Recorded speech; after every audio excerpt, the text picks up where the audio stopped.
안녕하세요. 저는 부산과학기술협의회 강사 임혜진이라고 합니다. 오늘 여러분과 저는 인류가 달에 닿기까지라는 주제로 이야기를 나누어 보려고 합니다. 자, 달은 어떤 천체일까요? 여러분이 생각하는 달은 어떤 천체입니까? 달은 지구 주위를 도는 위성입니다. 태양계에는 여러 가지 천체가 존재하는데요. 항상 그 자리에서 스스로 빛을 내는 태양이라고 하는 항성이 있고요. 그 주위를 돌고 있는 지구라고 하는 행성이 있고요. 그리고 지구 주변을 돌고 있는 달이라고 하는 위성이 있습니다. 그래서 달은 지구 주위를 도는 위성이죠. 자, 그리고 달에는 대기가 없습니다. 달에 대기가 없기 때문에 바람과 같은 대류 현상이 보이지 않고요. 그렇기 때문에 바람에 의한 풍화작용이 없어서 달 표면에는 우리 이제 지구 우주인이 남긴 발자국이라든지 아니면 운석들이 충돌해서 생긴 크레이터와 같은 것들이 사라지지 않고 그대로 보존되어 있습니다. 자, 그리고 달 표면에는 물이 존재한다고 합니다. 여러분들, 물이라고 하면 무엇이 생각나나요? 물은 산소와 수소로 이루어져 있는데요. 산소는 생명체가 살아가는데 중요한 요소입니다. 그렇다는 것은 물의 존재만으로도 생명체가 존재할 수 있다는 증거가 되지요. 자, 인도의 찬드라 1호가 2009년에 달 표면에 물이 있다는 것을 발견하였습니다. 그리고 달은 지구에서 떨어져 나가서 만들어졌다. 이것은 달의 기원설에 대한 설명입니다. 달은 어떻게 만들어졌을까요? 달의 기원 형성설에는 4가지가 있습니다. 첫 번째는 쌍둥이설, 그 다음 두 번째는 포획설, 세 번째는 분열설, 마지막으로 소행성 충돌설이 있습니다. 소행성이 지구와 충돌하면서 일부가 떨어져 나가서 만들어졌다는 것인데요. 이게 지금까지 4가지 학설 중 가장 신뢰를 받고 있는 가설이라고 합니다. 자, 인류가 지금 달로 향하고 있습니다. 물론 달로 향했습니다. 물론 달 착륙에 성공한 나라들도 있고요. 달 착륙에 성공하지 못한 나라들도 있습니다. 자, 여기에는 대표적인 나라가 미국과 구소련이 있습니다. 자, 그러면 일단 먼저 러시아를 볼 건데요. 구소련인데요. 구소련에는 루나 계획이라는 게 있었습니다. 루나 계획은 1959년부터 1976년까지 진행된 소련의 무인 달 탐사 계획을 말합니다. 자, 여기는 루나 1호부터 루나 24호까지 이루어져 있었고요. 그 중에 16대를 발사하였다고 합니다. 자, 세계 최초로 유인 우주 비행을 성공시킨 유유 가가린입니다. 자, 보시면 카자흐스탄의 바이코누르 우주기지에서 두 손을 번쩍 들고 있는 한 사람의 거대한 동상이 있습니다. 이것은 1961년에 발사된 보스토크 1호를 타고 인류 최초로 우주 비행에 성공시킨 유리 가가린의 동상입니다. 자, 그는 1961년에 우주 궤도를 108분 동안 비행한 뒤 지구로 귀환했습니다.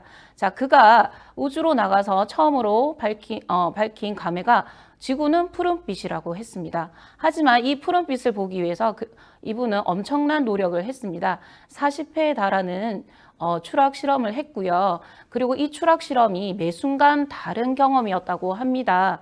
물론 이분 이전에 인류가 우주로 나간 적이 없기 때문에 미지의 세계에 대한 두려움이 컸겠죠. 하지만 이런 여러 훈련을 통해서 이런 두려움을 극복하셨다고 해요. 하지만 안타깝게도 7년 뒤인 1968년에 우주 훈련 도중에 전투기 훈련 도중에 20분 만에 사망하셨다고 해요.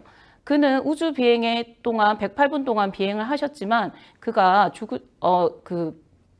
추락하는 데는 20분밖에 걸리지 않았다고 해서 엄청나게 안타까운 사건이 아닐 수가 없죠. 자, 그리고 미국이 있습니다. 미국에는 아폴로 계획이라는 게 있었습니다. 자, 아폴로 계획은 1961년부터 1972년까지 미국 항공우주국 나사를 중심으로 진행된 달 탐사 계획을 말합니다. 아폴로 계획은 아폴로 1호부터 아폴로 18호까지 이루어졌는데요. 자, 여기에서는 유인 아폴로 7호가 최초로 달에 도달하게 됩니다. 그 이후로 이제 아폴로 우주선은 이제 달을 탐사하게 되는 거죠. 그렇다면 아폴로 계획은 어떻게 만들어졌을까요? 자, 그것은 소련의 스푸트니크 라고 하는 인공위성이 발사에 성공하면서 생기게 됩니다. 자, 그것을 영상을 통해서 한번 확인해 보도록 하겠습니다. 현재 우주 강국으로 위험을 떨치고 있는 미국. 하지만 미국과 소련 냉전 시기의 우주 기술은 군사적 목적으로 경쟁 구도를 이루고 있었습니다. 그리고 놀랍게도 소련이 우주 진출에 한 발 앞장선 경우도 있었죠. 그리고 그 사건은 지금처럼 미국이 우주 강국으로 성장할 수 있었던 계기가 있었다고 하는데요. 인류 우주 사회를 흔들어 놓은 우주계의 대사건, 스푸트니크 쇼크에 대해 알아보겠습니다. 1950년대 미국과 소련은 2차 세계대전이 끝난 뒤 자본주의 진영과 공산주의 진영, 이렇게 두 냉전 세계의 중심축이었습니다. 하지만 당시까지만 해도 미국을 비롯한 서방 자본주의 국가들은 소련을 미국에 대항할 만한 위협적인 존재로 느끼고 있지는 않았죠. 당시 미국은 장거리 미사일과 같은 무기체계와 과학기술 전반에 걸쳐서 본인들이 세계 최고라고 자부하고 있었습니다. 그러던 와중 1957년 10월, 소련은 스푸트니크 1호 발사에 성공하게 됩니다. 이전까지 소련이 수소폭탄을 실은 대륙간 탄도미사일을 보유하고 있다고 밝히기는 했지만 미국을 비롯한 자본주의 진영은 단순히 허풍으로 치부하고 있었죠. 그런데 소련이 인공위성 발사에 성공하자 미국은 엄청난 충격을 받게 됐고 이 충격을 바로 스푸트니크 쇼크라고 말합니다. 소련이 세계 최초로 인공위성을 쏘아 올렸다는 사실뿐만 아니라 대륙을 넘어설 수 있는 로켓 기술을 소련이 먼저 보유하면서 핵탄두를 장착한 미사일로 선제 공격을 가할 수 있다는 사실이 미국의 공포와 위기감을 안겨준 겁니다. 게다가 소련은 뒤이어 스푸트니크 2호 발사에도 성공하는데 여기에는 라이카라는 개를 실어 쏘아 올렸습니다. 다시 말해 생명체를 성공적으로 쏘아 올릴 수 있게 된 것이죠. 이때 발사된 스푸트니크 2호의 무게는 500kg에 달했는데 이것은 대용량의 수소폭탄을 실은 미사일을 쏠 수 있다는 것을 보여주는 것이었습니다. 이런 상황에서 미국도 인공위성을 쏘아 올릴 수 있다는 것을 보여주기 위해 1957년 급하게 벵가드 위성을 쏘아 올립니다.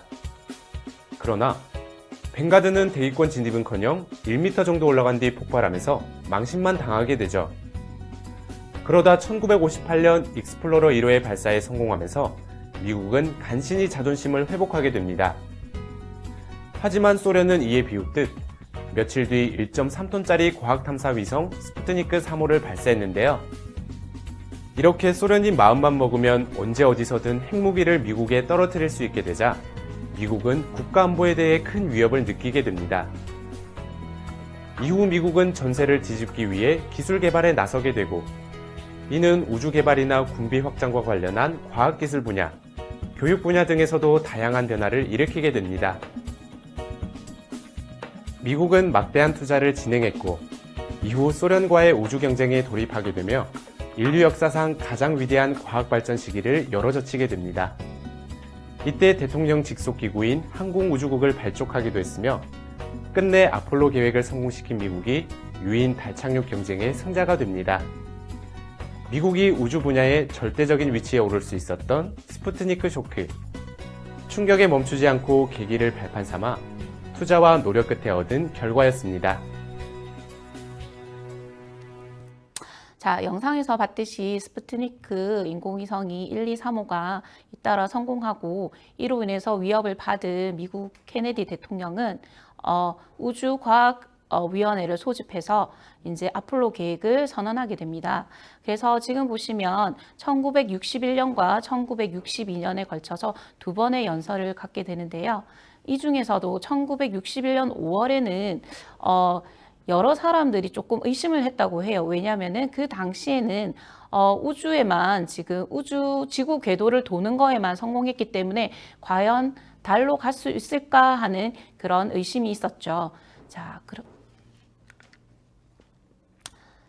그런데 1969년 드디어 미국에서 발사한 아폴로 11호가 달의 고열 바다에 착륙을 하게 됩니다. 자, 그러면 아폴로 11호를 타고 달에 착륙한 그들은 누구일까요? 왼쪽 사진을 보시면 선장인 닐 암스트롱이 있고요. 가운데는 사령선 조종사 마이크 콜린스가 있고요. 마지막으로 달 표면 탐사선 조종사 버즈 울드린이 위치하고 있습니다. 그리고 오른쪽 사진은 이제 달 착륙을 하면서 처음으로 닐 암스트롱이 내디딘 발자국의 모습이 보이고 있고요. 자, 그리고 착륙선 왼쪽 사진은 착륙선 옆에서 작업하는 암스트롱의 모습이 보이고 있고 오른쪽 사진은 버즈 울드린인데요. 여기에는 버즈 울드린의 헬멧에는 지금 닐 암스트롱이 비치고 있습니다. 자, 그런데 여기는 닐 암스트롱이 남긴 유명한 말이 있습니다. 한 인류에게는 작은 걸음이지만 인류에게는 위대한 도약이다. 그냥 이건 제 개인적인 생각인데 이 닐 암스트롱이 디딘 것은 정말 인간의 한 걸음이지만 후에 다른 인류가 달을 정복함에 있어서 그것의 밑거름이 되는 걸음이 아닌가 하는 게 저의 짧은 생각입니다. 아폴로 11호가 달에 착륙한 지 50년이 지났습니다. 하지만 여러 가지 조작설이 여전히 제기되고 있습니다. 이 조작설에 대해서 영국의 국립 그리니치 천문대 과학자가 반박하는 내용이 담긴 뉴스가 있어서 여러분에게 보여드리려고 합니다. 영상 보시겠습니다. 미국 아폴로 11호의 역사적인 달 착륙이 오는 20일로 50주년이 됩니다. 하지만 이 달 착륙이 조작된 게 아니냐는 의혹이 이어지고 있는데요. 영국의 왕립 그리니치 천문대가 팩트체크를 했습니다. 이종수 기자입니다. 미 유인 우주선 아폴로 11호가 1969년 7월 20일 달에 착륙했습니다. 아폴로 11호 선장 닐 암스트롱이 사상 최초로 함께 탑승한 버즈 올드린이 곧이어 달을 밟았습니다. 하지만 이러한 역사적인 달 착륙이 조작됐다는 주장이 반세기가 지나서도 사라지지 않고 있습니다. 조작설의 첫 근거는 달이 진공 상태여서 바람이 없는데 달에 꽂힌 미 성조기는 펄럭이는 것처럼 보인다는 겁니다. 이에 대해 영국 왕립 그리니치 천문대 측은 깃대를 꽂는 과정에서 성조기가 비틀렸기 때문이라고 설명했습니다. So as the astronauts Buzz Aldrin and Neil Armstrong were pushing the flagpole into the ground, they had to twist the flagpole back and forth, which made it look like as if the flag was waving in the breeze. 조작설의 두 번째 근거는 달 착륙 사진에는 별이 보이지 않는다는 겁니다. 이에 대해 달 표면이 매우 밝아서 셔터 속도를 대단히 짧게 해야 촬영이 가능하기 때문에 생긴 현상이라고 이유를 설명했습니다. The moon's surface is actually very bright. You have to use a very short shutter speed when you're on the surface of the moon. And so the shutter speed is so short that it won't capture the faint light from the stars in the background. 조작설의 또 다른 근거로는 아폴로 11호가 달에 착륙할 때 분화구에 먼지가 보이지 않았다는 겁니다. 이에 대해선 아폴로 11호가 착륙할 때 수직이 아닌 수평으로 비행해 추진 엔진이 아래로 향하지 않아 달 표면에 먼지가 일지 않았다고 분석했습니다. 달 착륙 50주년을 맞아 이처럼 조작설에 대해 학계가 반박하는 등 기념 분위기가 고조되고 있습니다. YTN 이종수입니다. 자, 1975년 아폴로 18호 이후로 인류는 달에 대해서 더 이상 도전을 하지 않았습니다. 그 이유는 대체 무엇일까요? 영상을 통해서 한번 확인해 보도록 하겠습니다. 영상 보시겠습니다. 인류가 달에 첫 발을 내디딘 위대한 사건. 하지만 그 뒤 수십 년간 달 탐사는 맥이 끊겼습니다. 미국과 구소련의 이제 냉전 우주를 향한 그런 탐사가 경쟁적으로 벌어졌던 것이고요. 그런 경쟁이 이제 미국의 승리로 끝나고 그다음에 어떤 세계의 어떤 그런 구도 개편이 일어나면서 어떤 그 달 탐사에 대한 매력이 없어진 거죠. 우주 비행사가 그러니까 즉 인류가 달에 간다라는 거는 굉장히 위험한 작업이었습니다. 그래서 그런 위험한 작업을 어떻게 보면 애국심을 가지고 국가적인 충성심, 뭐 여러한 로열티 같은 거를 생각을 하고 그 여러 사람들이 이제 수행을 한 거였죠. 그 다음에 무엇을 해야 될지, 어떻게 해야 될지, 거기서 우리가 무엇을 얻을 수 있을지에 대한 이제 특별한 그 목적성이 많이 상실이 됐고요. 미국이 아폴로 계획에 쏟아부은 예산은 우리 돈 약 28조. 하지만 성과는 미미했죠. 자, 영상은 잘 보셨나요?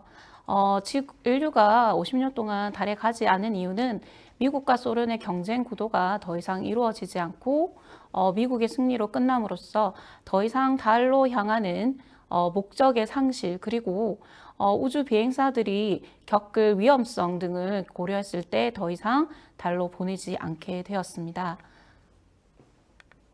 자, 인류가 다시 달로 향하고 있습니다. 세계 여러 나라가 지금 경쟁적으로 가고 있는데요.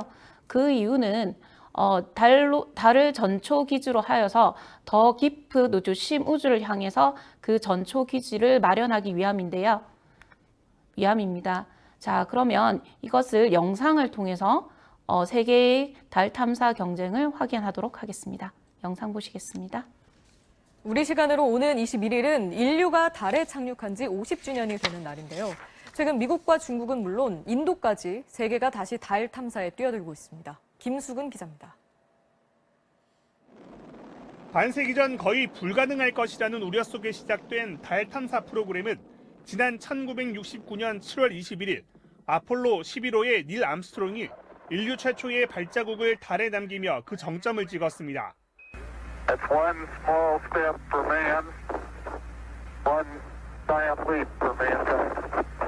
현재 미국은 당시 사용한 우주복과 귀한 실패에 대비해 써뒀던 연설문이 공개되는 등 축제 분위기입니다. 달 탐사도 다시 준비하고 있습니다. 프로그램 명칭은 아르테미스로 달의 여신이란 이름에 걸맞게 오는 2024년 여성 우주인도 보낼 예정입니다. We go with a very diverse, highly qualified astronaut corps that includes women. We go to the moon, we're doing it entirely differently. The direction is to go sustainably. 미국은 오는 2024년엔 달 궤도 우주 정거장을 그리고 2020년대 후반엔 달 기지 건설을 계획하고 있습니다. 다른 나라들의 도전도 활발합니다. 중국은 올해 초 창어 4호를 인류 최초로 달 뒤편에 보낸 데 이어 이젠 달 표면에서의 탐사 활동을 진행하고 있습니다. 달의 남극에 연구기지를 10년 안에 건설한다는 야심찬 목표도 있습니다. 인도도 오는 22일 무인 달 탐사선인 찬드라얀 2호를 발사할 예정이고 일본과 러시아 역시 달 탐사를 계획 중입니다. 우리나라는 오는 2030년까지 달 착륙선을 발사한다는 계획으로 현재는 설계 작업이 진행되고 있습니다. 달을 중심으로 해서 바깥으로 나가는 더 깊은 우주 영역으로 확장을 하겠다는 의지고요. 우리한테 굉장히 유익한 광물들이 있다라는 사실을 발견한 거죠. 50년 만에 다시 달 탐사에 나서는 인류는 이제 착륙만이 아닌 개발과 정착을 위한 도전을 서두르고 있습니다. MBC 뉴스 김수근입니다. 자, 영상에서 보듯이 미국은 2024년 아르테미스라는 계획으로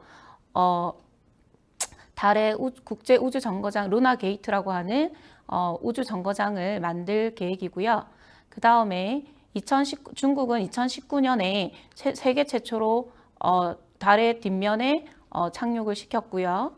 그리고 러시아는 2031년까지 유인 달 탐사선을 보낼 계획에 있고요.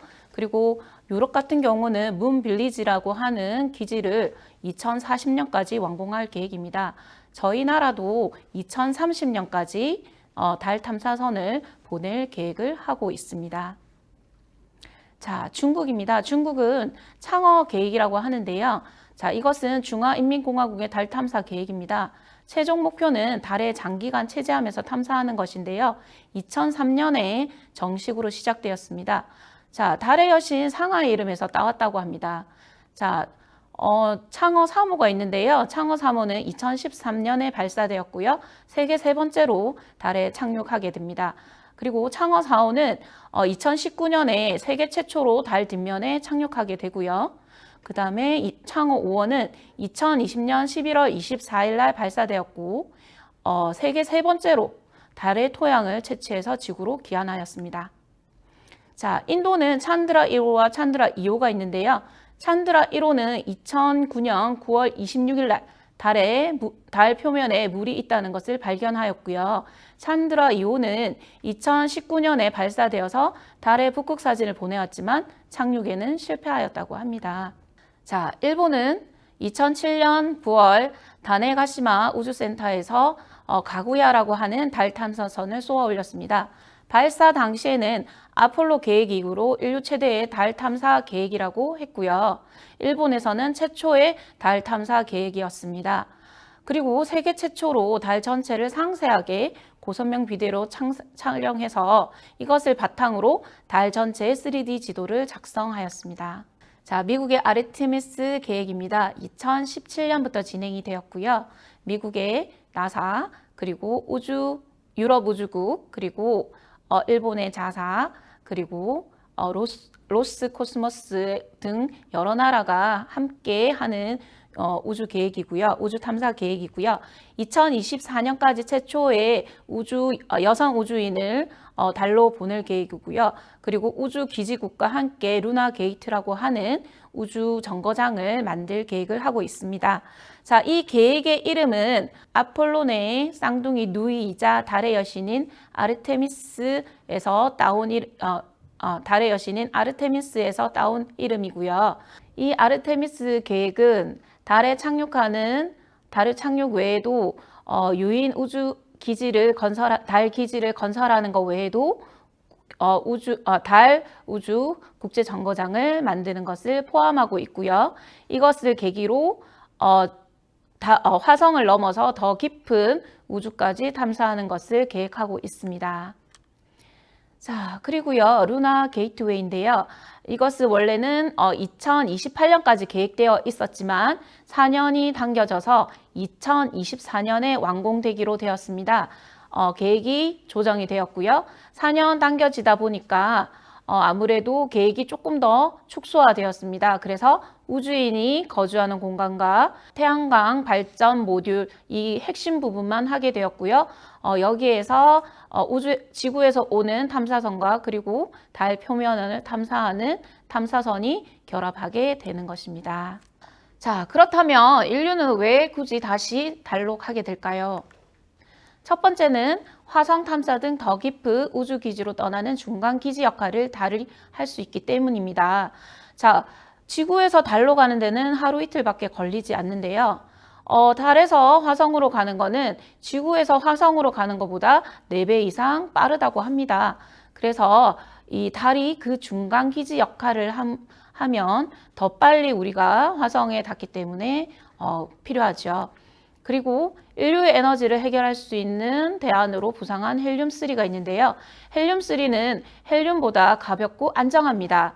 그리고 이 헬륨-3는요, 지구에는 극히 드물지만 달에는 아주 풍부하게 존재한다고 합니다. 그리고 헬륨-3 1g은 석유 40톤에 맞먹는 에너지를 만든다고 해요. 그래서 달의 우주기지를 만들었을 때 우리가 영구히 여기에 거주할 때 필요한 에너지로 사용할 수 있는 것이죠. 자, 그리고 반도체 등 첨단 산업에 필수적인 여러 가지 히토륨이 풍부한 광물 자원이 있습니다. 특히나 트로이라이트라고 하는 물질이 있는데요. 이거는 아주 단단해서 건축 자재로 쓰기에 아주 좋다고 합니다. 즉 뭐냐면은 자체적으로 우리 건물을 지을 때 수급을 할 수 있기 때문에 우리가 지구에서 굳이 가지고 올 수 있는 수고로움이 없겠죠. 그리고 비용과 수고를 줄일 수 있는 요건이 됩니다.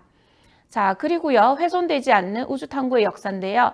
아까 말했지만 달은 대기가 거의 없기 때문에 바람에 의한 풍화 작용이 없어서 침식이란지 이런 게 없기 때문에 그대로 보존되어 있습니다. 즉 우주의 역사를 탐구하기 아주 적절한 장소라고 볼 수 있죠. 자, 그리고 마지막으로 대기가 희박하기 때문에 최적의 우주 관측 장소입니다. 지금 우주에 떠돌고 있는 여러 가지 우주 관측 장비를 이제 달 표면에 세워서 설치할 수 있고요. 그리고 업그레이드를 하기에 용이하기 때문에 아주 좋은 장소라고 할 수가 있습니다. 세계 여러 나라가 달 탐사 경쟁에 뛰어들고 있습니다.